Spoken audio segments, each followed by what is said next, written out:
A chamada queda do herói é um dos arcos mais populares a serem usados na ficção, desde as tragédias gregas até Darth Vader.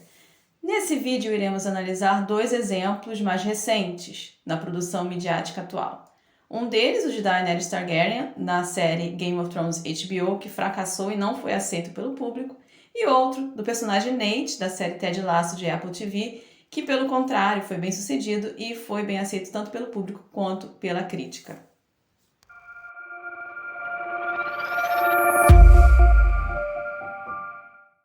Desde o final anticlimático de Game of Thrones, a reação das pessoas ligadas à produção tem sido ou a de culpar a audiência por não ter prestado atenção, ou simplesmente acreditar uma questão de gosto, e sendo gosto subjetivo, logicamente não iria agradar a todos. Um dos pontos mais citados pela audiência para explicar a rejeição à queda da Daenerys Targaryen parece ter sido bem claro. Todos acham, ou pelo menos a maioria, que essa queda não foi trabalhada adequadamente e que destoou do que havia sido estabelecido na trama anteriormente.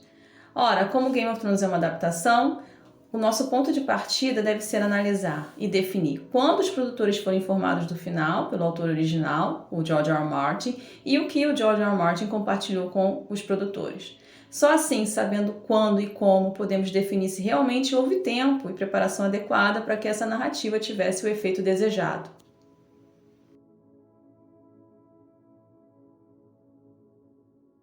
Então, se acreditamos no que os produtores dizem nessa entrevista, e eles estão sendo muito vagos e previamente teriam até apontado outras datas mais próximas à quarta temporada, então estaríamos falando da terceira temporada como ponto de partida para o início dessa preparação para a narrativa da queda da Daenerys, de acordo com essa conversa que eles tiveram com o George R. R. Martin. Já aí começam os furos da teoria. Uma das grandes pistas do destino de Daenerys Targaryen foi a reimaginação da profecia que ela recebe quando vai resgatar seus dragões em Quaa. Essa cena foi repetida no último episódio da última temporada e usada como prova dessa teoria de que sim, a audiência não entendeu muito bem. Bom, essa cena se passa na segunda temporada, antes dos produtores terem se encontrado com George R. R. Martin para discutir o final. Para quem não se lembra, a Daenerys vai à Sala do Trono, destruída e neve caindo. Ela não toca no trono, mas segue adiante e vai para o norte atravessando o muro. Para além disso, essa profecia já tinha sido parcialmente realizada na sétima temporada, quando Daenerys decide realmente não ir a King's Landing, mas voar para o norte para se unir a Jon Snow na luta contra o Rei da Noite. Deixando esse detalhe de lado, vamos nos concentrar no que foi dito nesse encontro. Notem que David Benioff diz que George R. R. Martin não sabia de tudo ainda e que vai escolhendo muitas coisas enquanto escreve. E 2. Daniel Weiss confirma que o encontro foi para que eles, os produtores, que naquele momento, segundo ele, teriam 90% dos pontos climáticos na cabeça, apenas verificassem se as ideias de George R. R. Martin batiam com as ideias dele. Portanto, de novo, se formos acreditar no que nos está sendo dito, então temos uma dimensão tangencial de que os produtores já haviam decidido o final, antes da terceira temporada, e só queriam confirmar suas próprias teorias com o autor, e que caberia a eles preencher as lacunas deixadas por George R. R. Martin. Podemos concluir que os produtores, desde a terceira temporada, se sentiam livres para fazer do final o que quisessem, não só nas partes que George R. R. Martin ainda não havia se decidido, mas também naquelas que ele ainda tinha dúvidas. Logo, de novo, se acreditarmos no que eles dizem, David Benioff e Daniel Weiss tiveram mais de 6 anos para preparar o final como queriam, e mesmo assim não conseguiram convencer grande parcela da audiência e da crítica. Mas voltando ao possível final de George R. R. Martin, quais seriam os pontos usados por eles e que George R. R. Martin teria imaginado no final? O jornalista James Hibbert, autor do livro Propaganda da HBO sobre o show, nos confirmou em AMA no Reddit que as 3 grandes viradas de George R. R. Martin seriam Stannis queimando a Shireen, Hodor e quem termina no trono, que seria o Brandon. Stannis queimando a Shireen aconteceu na 5ª temporada, a revelação de Hodor na 6ª. Portanto, somente quem senta no trono de ferro, Bran Stark, é confirmado como parte da visão final de George R. R. Martin. Devemos notar aqui que o próprio autor não tem falado muito sobre o final, e quando fala, George R. R. Martin não confirma nada abertamente sobre quais partes foram suas, quais partes foram de David Benioff e Daniel Weiss, e por isso essa informação sobre Bran é tão importante. David Benioff e Daniel Weiss tiveram mais de 5 temporadas para preparar a ascensão de Brandon Stark ao Trono de Ferro, o segundo ponto mais criticado do final da série. Eles fizeram isso? Ora, eles deixaram o futuro rei de Westeros de fora por uma temporada inteira. E nessa temporada, eles não só eliminaram a trama de Brandon Stark, que seria o rei de Westeros, mas adicionaram 2 tramas que não existem nos livros: o estupro de Sansa Stark, e aqui faço um adendo, a mente desses produtores é realmente doente. Não só eles colocam uma cena de estupro brutal que não existe nos livros, são criticados duramente por essa escolha, mas eles também fazem questão de, na última temporada, fazer a personagem Sansa Stark praticamente agradecer a seus abusadores por tê-la tornado forte. E eu acho que essa loucura nem Freud explica, gente. E eles também adicionaram, ao invés da trama do Brandon Stark, eles adicionaram a trama do Jaime Lannister indo a Dorne. Essa viagem que, fora por alguns memes, adicionou muito pouco à trama principal. Pessoas próximas a George R. R. Martin, que não têm laços com a HBO, vêm dizendo o contrário. Essa é a autora Diana Galadon, amiga de George R. R. Martin, falando sobre o que aconteceu, na opinião dela, basicamente confirmando o que estamos dizendo aqui, que os produtores sabiam do final, mas decidiram usar somente o que eles queriam. Por eliminação, sabendo que David Benioff e Daniel Weiss seguiram à risca apenas 3 viradas de George para as temporadas finais, incluindo Quem Acabou no Trono. Então, 2 dos 3 finais apontados pela audiência como sem noção em termos da trama e canonicamente estabelecidos, os finais de Jaime e Cersei, de Jon e Daenerys, podemos concluir que sim, se desde o início David Benioff e Daniel Weiss sabiam que 1. Cersei e Jaime morreriam por pedras, 2. Daenerys seria morta por Jon Snow na Sala de Trono, e 3. Que Brandon Stark seria rei, que eles, David Benioff e Daniel Weiss, não planejaram, ou planejaram inadequadamente esse grande final de acordo com a visão deles. Agora que aceitamos essa teoria, o final realmente não foi planejado, independentemente se sabiam os produtores ou não, desde essa terceira temporada, como essa história acabaria, vale lembrar da grande confusão também envolvendo a 7ª temporada. Se lembra da 7ª temporada, aquela que foi vazada no Reddit?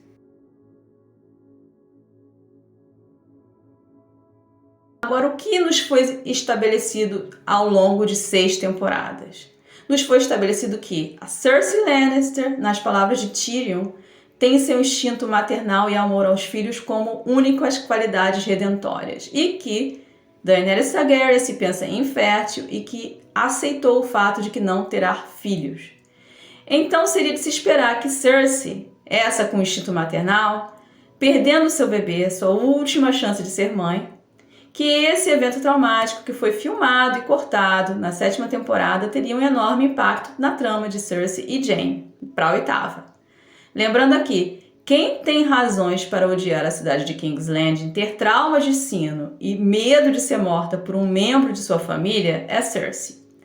Então, possivelmente, os produtores realmente programaram uma cena de assassinato na Sala do Trono, de Cersei por Jaime, e que iria realmente fazer sentido em termos temáticos.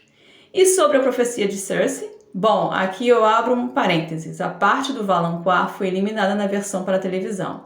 Eu teorizei na época que essa decisão foi tomada por 2 motivos. Um, para dar uma maleabilidade aos produtores de decidir quem iria matar a Cersei, e 2, manter o segredo até o final para a audiência que somente assiste ao show. Mas a parte que deixaram intacta, a parte de Cersei Lannister indo à loucura gradualmente, vendo uma rainha mais nova tomar tudo que era seu. Isso não aconteceu. O que aconteceu na 8ª temporada foi o contrário. Cersei foi quem tomou tudo da Daenerys, né? Ela tomou um dragão, tronou o trono e inclusive a sua melhor amiga. Falar sobre a virada para o mal de Dany. Um dos grandes argumentos que as pessoas no fandom sempre fazem sobre a Daenerys, não ser uma heroína, e que pessoas que defendem essa teoria do show, que o final foi realmente planejado com essa queda na cabeça, sempre mencionam a natureza agressiva de Daenerys. Bom, eu pessoalmente nunca senti isso e agora eu sei por quê. De forma geral e ampla, os produtores, como regra, fizeram os personagens masculinos mais simpáticos em suas versões na televisão.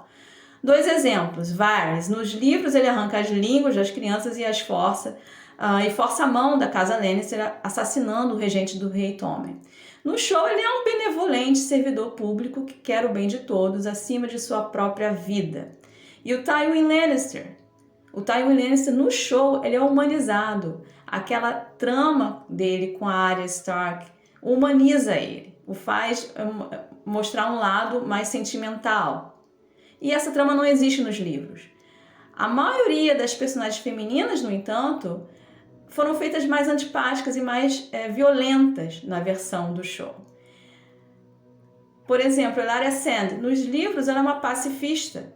No show ela mata um paraplégico com uma faca. A Arya Stark, nos livros, o seu pensamento constante é voltar para casa. A agulha, aquela espada dela que o Jon Snow deu para ela, simboliza sua família nos livros. No show, a volta para casa somente é feita para que ela mate mais. E assim que tudo acaba, ela faz questão de ir embora. Ela não fica com a família dela. Ela vai embora para descobrir novas terras e, se a nossa história é alguma indicação, possivelmente cometer genocídio.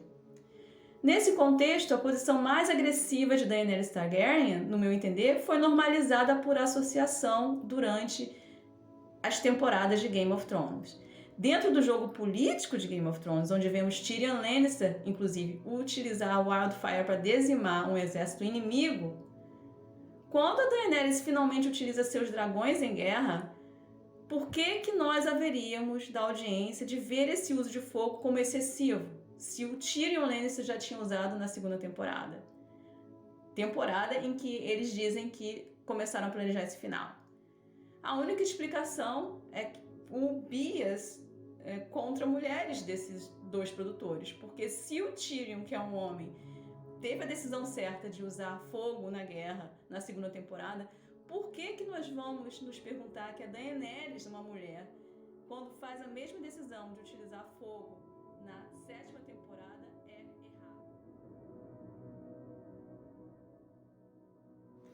Ao final da 6ª temporada, é isso que Daniel Weiss tem a dizer sobre Daenerys Targaryen. She's not her father, she's not insane, she's not a sadist. Ela não é o pai dela, ela não é louca e ela não é uma sadista.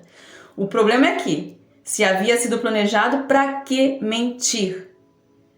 Daniel Weiss poderia muito bem ter dito algo como: Daenerys sente que o ataque é sempre uma boa opção e essa escolha vai fazer sentido agora, mas talvez no futuro não. Poderia, mas não fez. Ou ele mentiu sem necessidade, ou ele mudou de ideia. E eu vou parar por aqui. Eu acho que eu já mostrei, sem sombra de dúvida, que o final de Game of Thrones, em termos gerais, e em particular a queda da Daenerys, não funcionou por incompetência dos produtores de Game of Thrones. Independentemente se sabiam do final de antemão e se ficaram ao longo de 5 temporadas mais preocupados em adicionar estupros e batalhas na trama principal do que realmente montar arcos adequados a personagens visando a um final condizente com uma suposta visão, ou se realmente os vazamentos da 7ª temporada os fizeram reconsiderar tudo, incluindo fazer Jon Snow se esquecer que na 7ª temporada Daenerys havia concordado em lutar com ele sem necessidade dele ter abdicado seu trono, ou de Tormund Giantsbane ter esquecido que ele mesmo voou de dragão quando Daenerys Targaryen o resgatou de uma missão suicida, preferindo parabenizar a pessoa que quase o matou na 7ª temporada, Jon Snow, por ter voado de dragão. Enfim, ambas as possibilidades não podem ser descartadas aqui. E ambas as possibilidades só confirmam que David Benioff e Daniel Weiss são idiotas. E não só isso, mas como já vimos, eles mudaram diretamente a trajetória de 2 personagens principais, eliminando uma cena final importantíssima. Aqui devo dar certo crédito aos produtores. Indo para a 8ª temporada, qualquer que tenha sido o motivo da falha narrativa, eles entenderam que teriam que justificar muito bem essa queda da Daenerys. O melhor indicador de comportamento futuro é o comportamento passado. Como mostrei anteriormente, teoricamente, sabendo que Brandon seria o rei, os produtores não perseguiram a trama do Brandon e seus poderes e motivos reais. Eles optaram por se distraírem em tramas paralelas. Então é muito possível que David Benioff, ao falar de Danny ter esquecido o Euron Greyjoy, está na verdade falando dele mesmo. Possivelmente porque os produtores mesmo estavam cientes das suas falhas, eles fizeram de tudo na 8ª temporada para mostrar a suposta loucura ou não da Daenerys, porque também há outra opção além da loucura. Mais uma vez, ao invés de ficarem e focalizarem em um ou dois motivos e explorarem esses motivos ao longo da 8ª temporada, os produtores nos apresentaram 4 principais razões para a decisão da Daenerys em queimar King's Landing após ter vencido a guerra. Razão número 1, Daenerys é uma Targaryen e Targaryens são loucos. Mas como Jon Snow também é Targaryen, eles decidiram adicionar também aquela coisa do Varys de ficar falando que pênis é necessário. Varys, que é um eunuco. 2, Daenerys Targaryen tem o pior namorado do mundo, que não só não quer dormir com ela, mas a mata no final. 3, Daenerys vai enlouquecer porque perdeu todos os seus amigos na guerra e ninguém gosta dela em Westeros. 4. Daenerys não enlouqueceu. Ela fez uma escolha racional de governar pelo medo, como ela disse ao personagem Jon Snow. Então, na dúvida, eles simplesmente escreveram várias possibilidades e esperaram que a audiência decidisse qual razão soasse melhor. E antes de partir para a análise de Ted Lasso, que será menor, até porque a série só tem 2 de 3 possíveis temporadas gravadas, devo notar aqui com tristeza o grande subtexto político da 8ª temporada, como recessivo, regressivo, conservador no pior sentido da palavra. Nós vemos o racismo e xenofobia dos nortistas em nenhum momento ser refutado por nenhum personagem, e não só sendo justificado no final, já que as tropas de cor de Daenerys são mostradas como selvagens e violentas, mas também esses nortistas são presenteados com seu próprio reino. Não há no mundo de Westeros espaço para mudança de forma de governo, a mera menção de eleições é recebida a risos. Não há em Westeros espaço para uma mulher governar, a não ser que essa mulher tenha autorização de seu irmão e que responda ao seu abuso sexual com compreensão e gratidão. Tudo isso que eu mencionei foi com certeza fruto das mentes de David Benioff e Daniel Weiss. Os 2 gênios que queriam fazer uma série imaginando como seria os Estados Unidos caso a escravidão não tivesse sido abolida e o Norte não tivesse vencido a Guerra Civil.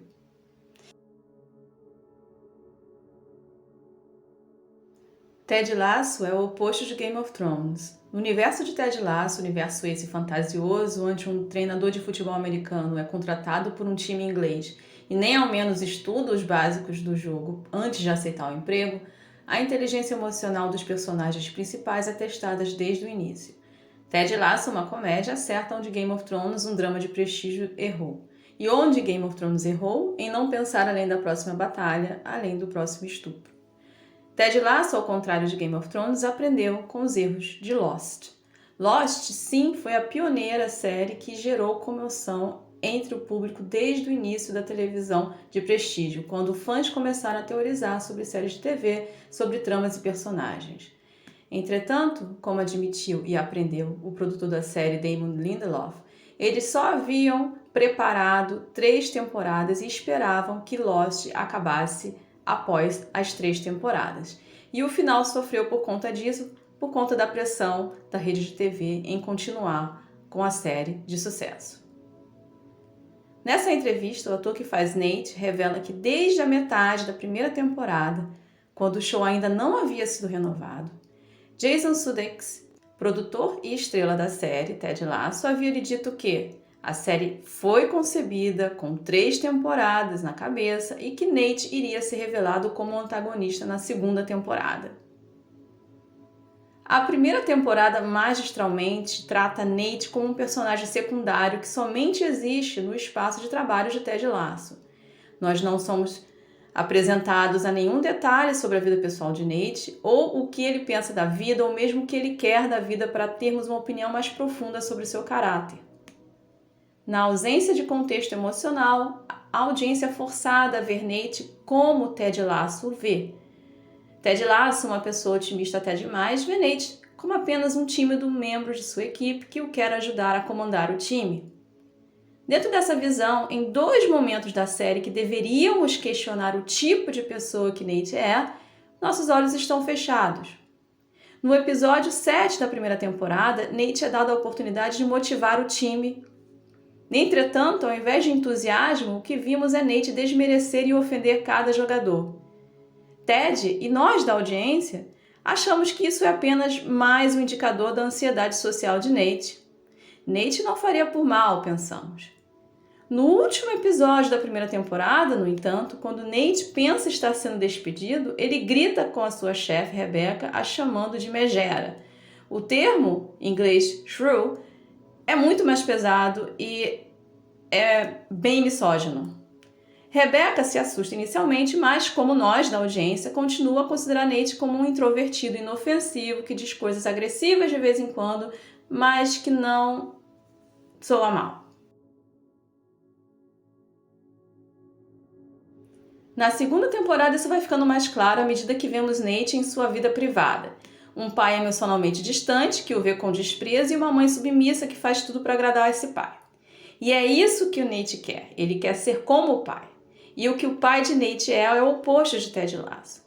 Na primeira temporada, vemos como, através da empatia, qualquer pessoa pode mudar atitudes e pensamentos e redimir de erros.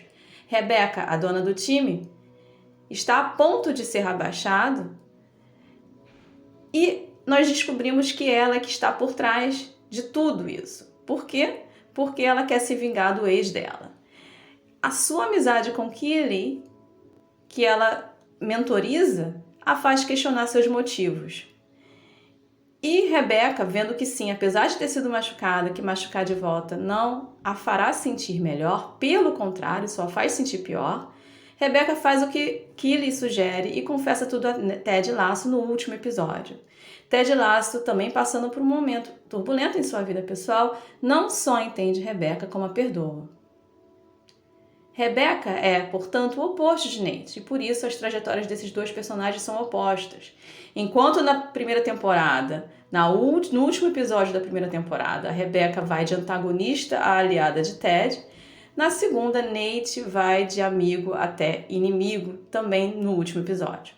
Não é somente profissional, como também pessoal. Nate considera Ted uma pessoa fraca. Nate não sente remorso por ter revelado a jornalistas que Ted sofre de ataques de pânico.